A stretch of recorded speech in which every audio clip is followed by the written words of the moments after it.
Kembali lagi bersama saya di Ziran di video terakhir saya yang akan menjelaskan mengenai evaluasi dan pengendalian strategi dari PT Nippon Indosari Rotindo Terbuka atau yang biasa kita sebut dengan Sari Roti.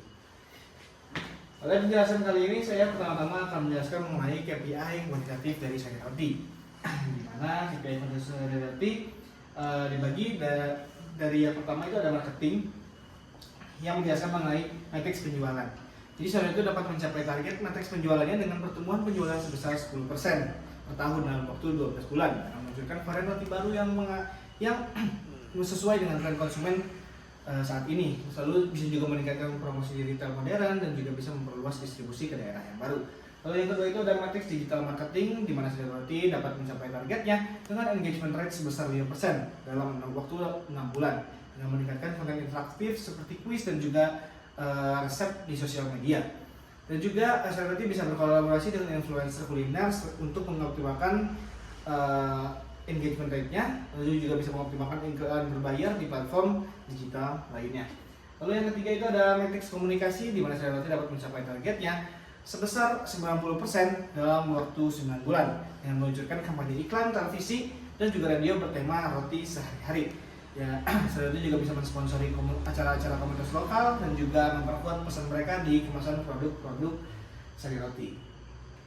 Lalu yang kedua dari segi human resource, bahwa Sari Roti dapat mencapai target employee satisfaction sebesar 80% dalam waktu 9 bulan dengan menerapkan program umpan balik atau feedback karyawan secara berkala. Dan juga Sari Roti bisa meningkatkan fasilitas kerja seperti ruang istirahat yang nyaman dan memberikan penghargaan berbasis kinerja kepada staf-stafnya. Lalu bisa membahas mengenai turnover, di mana Sari Roti dapat mencapai target turnover sebesar 10% per tahunnya dalam waktu 16 bulan dengan meningkatkan kepuasan karyawan melalui program insentif berbasis kerja dan menyediakan pelatihan pengembangan keterampilan serta memperbaiki komunikasi internal antara manajemen dan juga para stafnya.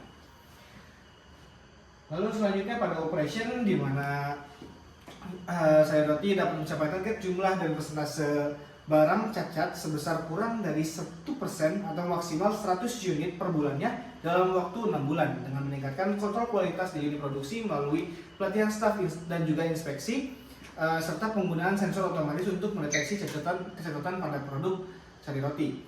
Lalu yang kedua itu bisa kita bahas mengenai production downtime, di mana Sari Roti dapat mencapai target production downtime sebesar kurang dari 2% atau maksimal 10 jam per bulan dalam waktu 9 bulan dengan menerapkan jadwal perawatan preventif rutin pada mesin produksi dan juga melatih teknisi untuk menangani gangguan kecil secara cepat. Dan yang terakhir itu adalah plan maintenance, di mana Sari Roti dapat mencapai target tersebut sebesar 90%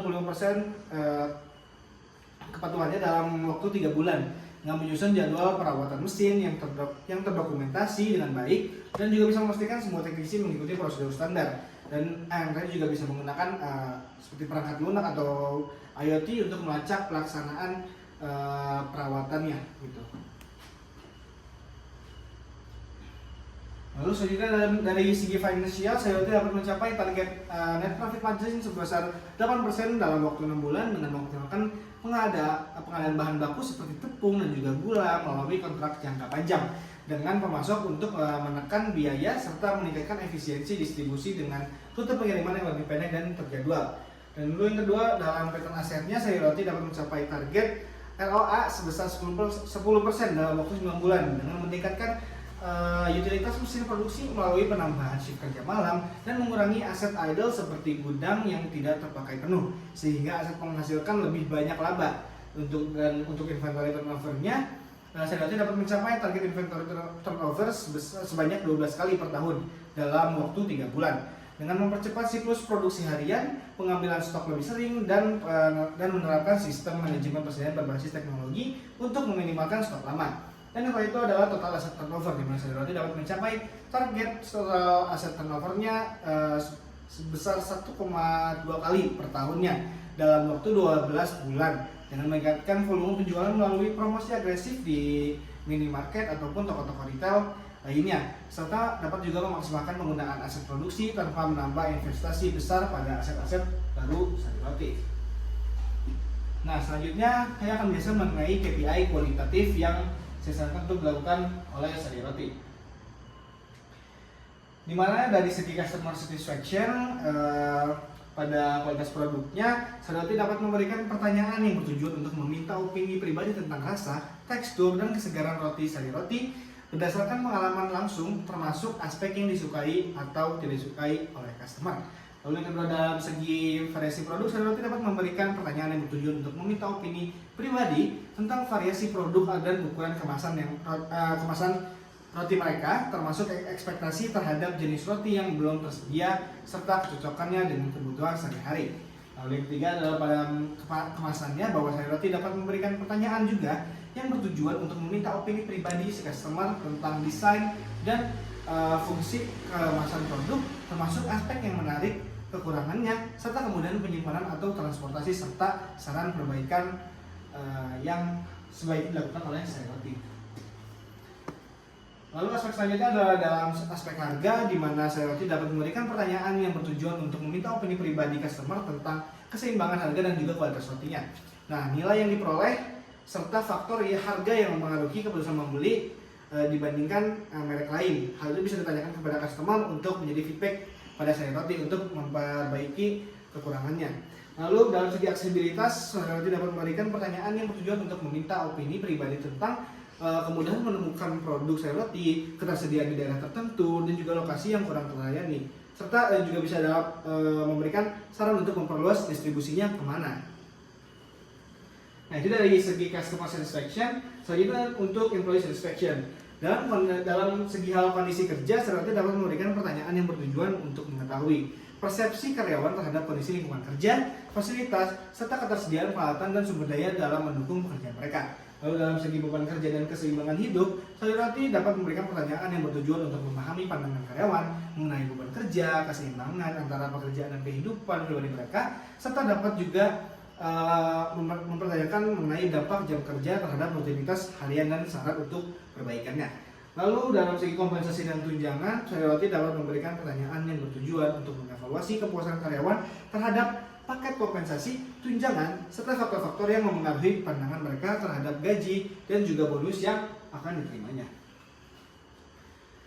Nah, aspek selanjutnya yaitu adalah pengembangan karir, di mana Sarioti dapat memberikan pertanyaan yang bertujuan untuk memahami pandangan karyawan tentang peluang pengembangan karir, dukungan terhadap pertumbuhan profesional, serta pengalaman mereka dalam pelatihan atau program pengembangan. Lalu yang kedua, dalam hubungan rekan dan atasan, juga Sarioti dapat memberikan pertanyaan yang bertujuan untuk mengevaluasi kualitas interaksi dan komunikasi karyawan dengan rekan kerja serta atasan, termasuk perasaan dihargai dan didengar dalam tim maupun dalam korporasi birokrasi di Sarioti. Dan yang ketiga itu adalah ada budaya perusahaan, di mana Sarioti dapat memberikan pertanyaan yang bertujuan untuk memahami pandangan karyawan terhadap budaya kerja, keselarasan nilai perusahaan dengan cara kerja mereka, serta kebersamaan dan efektivitas inisiatif yang mendukung para karyawan tersebut. Nah, Sarioti juga bisa mengadakan survei yang lain atau studi-studi yang lain mengenai persepsi merek Sarioti, di mana Sarioti dapat memberikan pertanyaan yang bertujuan untuk menggali persepsi, pengalaman, dan tingkat kepercayaan karyawan terhadap merek serta kualitas produk Sarioti dibandingkan dengan merek lain.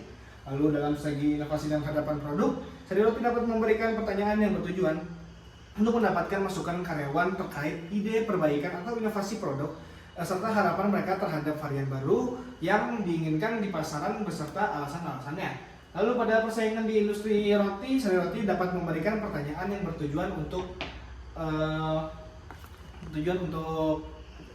lebih ke memberikan memahami pandangan karyawan terhadap persaingan di industri roti, serta faktor pembeda antar merek, serta tantangan utama dalam mempertahankan pangsa pasar mereka yang sekarang itu ada di angka 90%.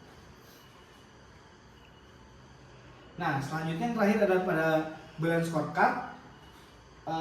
Ini merupakan alur balance scorecard yang dimiliki atau saya analisis mengenai Sarioti, di mana pada learning and growth perspektif, Sarioti membangun fondasi melalui pelatihan karyawan untuk meningkatkan keterampilan, menciptakan budaya inovasi, dan menurunkan turnover. Lalu jika karyawan tersebut terampil, maka dapat mendukung internal bisnis proses dengan menghasilkan produk yang berkualitas dan juga mempercepat distribusinya. Sedangkan untuk budaya inovasi dapat memperkuat kualitas produk dan efisiensi pengiriman melalui ide-ide baru. Sementara dengan turnover yang rendah dapat menjaga stabilitas tim, mendukung pelatihan keberlanjutan dan juga finansial perspektif dengan mengurangi biaya rekrutmen. Lalu internal bisnis proses perspektif yang ada di sini itu berfokus pada kualitas produk dan juga efisiensi pengiriman yang menghasilkan roti yang lebih baik dan juga lebih segar.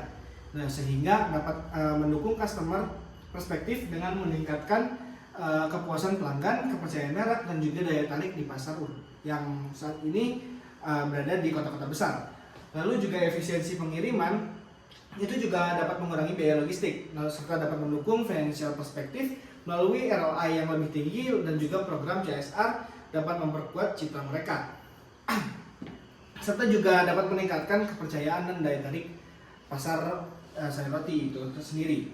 Lalu pada customer perspektif, kepuasan pelanggan dapat mendorong kepercayaan merek dan daya tarik di pasar yang saat ini berada di kota-kota besar itu saling memperkuat gitu. Jadi pelanggan yang puas dan percaya itu dapat membeli lebih banyak, serta dapat mendukung financial perspektif di mana dapat meningkatkan laba bersih dan juga earning per share melalui penjualan produk bernilai tinggi dan juga citra merek yang positif. Dan yang terakhir itu pada financial perspektif, di mana laba bersih itu dapat meningkatkan penjualan yang didorong oleh kepuasan pelanggan dan daya tarik pasar yang berada di kota-kota besar saat ini.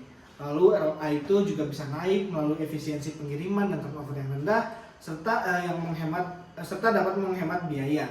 Lalu keduanya itu dapat berkontribusi pada peningkatan EPS. Maksudnya keduanya itu adalah meningkatkan laba bersih dan juga meningkatkan return on investment gitu.